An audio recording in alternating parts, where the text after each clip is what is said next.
I don't feel anything. He said, okay, we're going to work on the cavity. So he's in there, and I'm just enjoying it. And when I'm finished, he says, now it's going to take about 3 hours for that medication to wear off. And I said, this is awesome, man. I wonder how it'd feel if I kind of bit on the inside of my cheek. Oh my gosh. So nah, man, I didn't even feel that. I'm biting harder.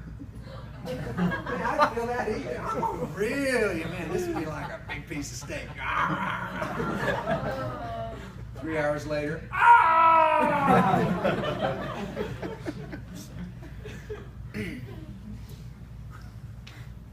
Isn't it amazing that I have forgotten more dental appointments than every other kind of medical checkup combined over the course of my life? Because the creative subconscious is so powerful, it wants to pull us right back to that comfort zone. So this leads us now to the question, what in the world can we do about this stuff? I really believe that most of impacting our attitude starts with the way we think about ourselves. Remember, self-image is how we see ourselves. And self-image is profoundly influenced by self-talk. In fact, when you listen to people's speech patterns, you find out a little bit about their self-image. How many of you have not ever known somebody to say this, or you said it yourself? I can't do that. Yep. You know, I think we've all said that from time to time. So let's see. I am going to pick on. Who can I pick on? Liz, because you're doing such a great job. Oh. Do you speak Portuguese at all? No. Okay. So would you please say good morning, but do it in the Portuguese language?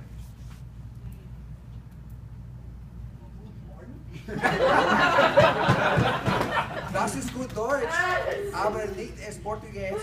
Okay, so you sure you can't do it? Yeah. Okay, do you believe she could do it? Maybe. So Liz is feeling the pressure, all eyes are on her, so so basically you would just say, I can do that. I can't do that. Okay, we'll come back to this. Have you ever known somebody say this? Yeah, I just can't remember. I just can't remember. I'm so darn lousy with names. We've all done stuff like that. I mean, but you never walk into a trendy wine bar and say, hey, you know something? Your name is really familiar. I just don't remember your face. Probably not going to happen, right? This is a common one many of us say, hey, man, that's just the way I am. That's just me.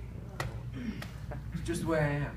For example, how many of you know somebody who is always, chronically, perpetually, consistently late? Okay, we all know somebody like that, right? In fact, if you ever confronted that person, let's say I'm the roving reporter for Channel 4 and I'm saying we're here today with Miss Anna Dunn. Anna has a reputation for always being late. Anna, in front of the television audience, why are you always late? It's just the way I am. She said, I don't know. It's just the way I am. I can try to walk from this side of the room to the other and just won't get there in time. I don't know what it is. I've just always been late. I mean, my mother carried me 11 months. Just the way I am. How about this one? Oh man, I'm stressed out. Oh, I got so much on me. I am stressed out. I've said every one of these things. Have we not all? So what I want to remind us, though, is the power of our mind. John Milton once said, the mind is its own place, and of itself can make a heaven of hell or a hell of heaven. How many of the soul of Mississippi remember the Sunday meeting I held when we talked about that? Yep. How the mind can be so incredibly powerful. Now, John Milton understood the power of the human mind because he wrote some of the most enduring works of English literature more than 350 years ago that we still study today. And yet John Milton was blind. And the world he knew best was the world within his own mind. We can make a heaven of hell in our mind. Or we can make a hell of heaven. So what if we could just adjust our self-talk a little bit? And this is why I'm saying adjust a little bit. I could leave the meeting tonight, go to the weight room, and say over and over, I'm going to bench press 500 pounds. And that would be an inappropriate, unfair use of self-talk. I've never done more than 480, so there's no way.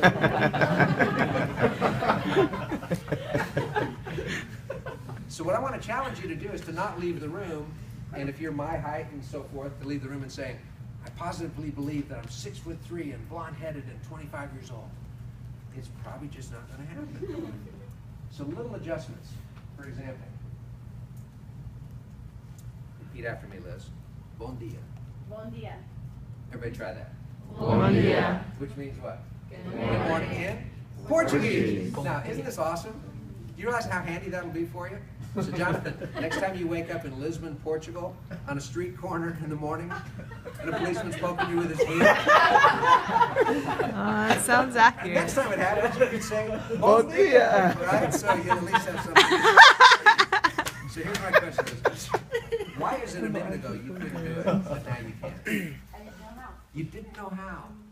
So can I ask everybody here to make a concerted effort, the next time your subconscious mind wants you to say, I can't do that, to say, hey, I think I can do that. I think I can do that. I just don't know how yet. I think I can do that. Just don't know how yet. If you say, I can't do that, what happens to the creativity centers of your brain? You shut down. They're told, stay home and go to sleep. We don't need you. I can't do that is the biggest buzzkill for drive and creativity that ever existed. But, oh, I think I can do that. I think I can do that. That's why new experiences are pretty amazing. Last Saturday, my wife said, we're going to go someplace unusual. I said, okay, let's do it. We went boxing. The most fun with the big body bags. I liked it so much, I went the next day. It never hit back. I loved it. So, the point of it is, we learn new things and say, I think I could do that. I just don't know how yet.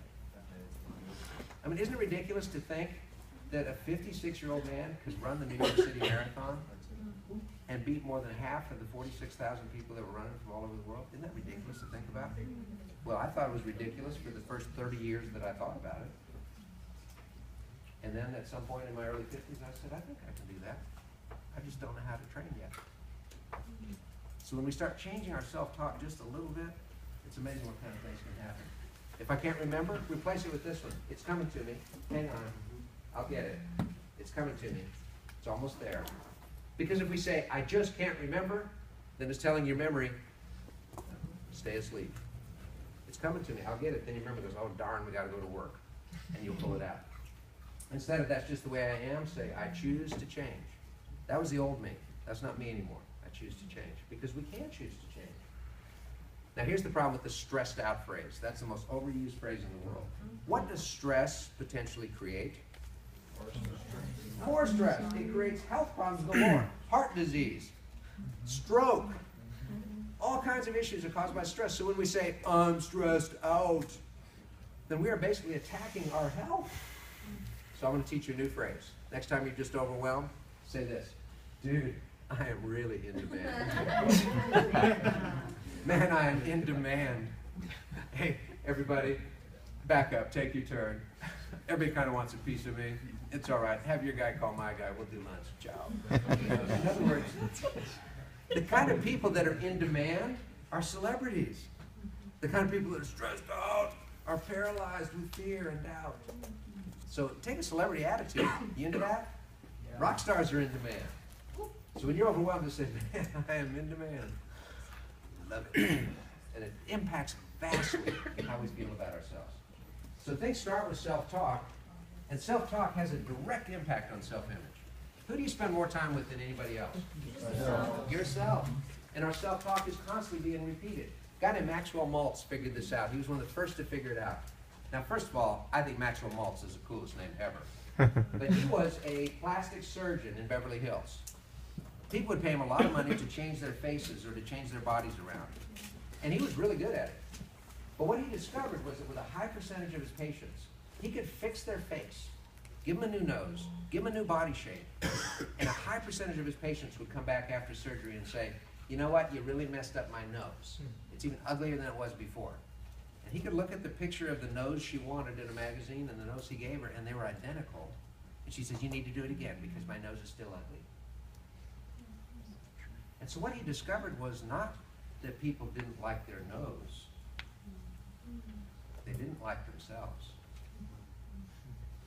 And when a person feels they're beautiful on the inside, they are beautiful on the outside. And regardless of what they do to their exterior, it'll be temporary, it will be fake, and they've got to work on beauty from the inside. So Maltz actually changed professions. He went from being a plastic surgeon to being a psychotherapist. And he helped more people feel good about themselves by fixing their inside than he ever did by fixing their outside. And what Maltz said was the self-image is the key to understanding human personality and human behavior. Change the self-image and you change the personality and the behavior. Best example I can think of is Viktor Serebryakov. Now that is a tongue twister of a name. Viktor Serebryakov was born in London, England, in a part of London that was called the East End. And they spoke a dialect called Cockney. And you can be around a Cockney-speaking English person and not understand a word they say. How you doing? That's what it sounds like. I said, how you doing today, right? His father was a Russian immigrant to the UK. So he grew up with a mother who spoke Cockney and a dad who spoke Russian. So you can imagine how screwed up his language patterns were. So he went to school and nobody could understand him. And he did terrible in math, he did terrible in every subject, and the teachers ran out of patience with him and said, you need to get out of school. You don't have a future. So he dropped out of school, and as a teenager got a job as a laborer in a factory. World War II came along, and he decided to enlist in the Army. Mandatory intelligence testing was done at that time. And when he completed his intelligence test, the reviewers couldn't believe it. They checked it, double-checked it, had him take it again. And they found out that Viktor Serebryakov had an IQ of 165. Average IQ is 100. If you're above 150, what's the word that's used to describe you? Genius. Well, he had no idea what an IQ was. He had no idea what a score was. But when somebody explained this to him where he could grasp it, he immediately went on a self-education journey. He devoured everything he could read. He went to all kinds of classes. He eventually invented a piece of mechanical equipment that he sold into the same factory where he'd been a laborer, made a fortune, was the first chairman of the International Mensa Society, which are the geniuses from around the world. He wrote several books. I bought one once. It was called Astounding Puzzles by Viktor Serebryakov. And the only thing I could understand was the title. And by the way, what do you suppose happened to his income during that time period? So here's my question for you. What changed in Viktor Serebryakov? Did he become more intelligent? No. But his self-image changed drastically where he could recognize his true worth. The self-image is the key. So our self-image affects our actions. If we don't believe we're going to be successful at something, we don't do it.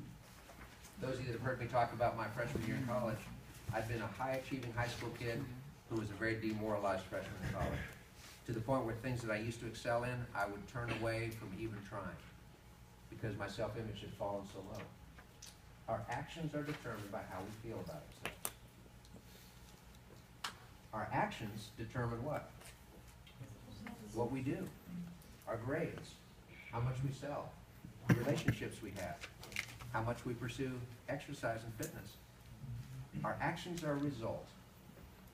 Our results are a result of the actions. And finally, as we reflect on our results, that plays into what? Self-talk. So that's why this is called the self-coaching cycle.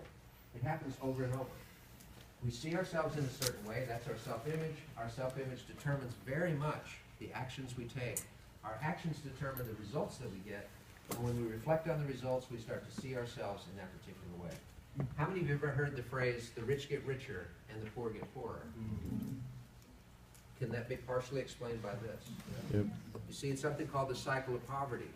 People that grow up with that rarely can see beyond that. There's something else called the cycle of abuse. Why is it that the majority of child abusers were themselves abused as children? It's because they feel like eventually that's the way it has to be and there's no way out. So this affects human behavior dramatically and in really incredible ways. So let's say that we want to grow our results. Looking at the diagram, what's the most direct way to improve your results? No, the most direct way. Change your actions, right? And in fact, can't we get short-term results doing that? You sure can. You can force something, you can make yourself do something short-term. Think about trying to quit a bad habit. Smoking killed my mother, smoking killed my sister. She was only 46 years old. And my wife used to smoke. And no amount of logic can cause a smoker to stop smoking. Because they can force it for a while,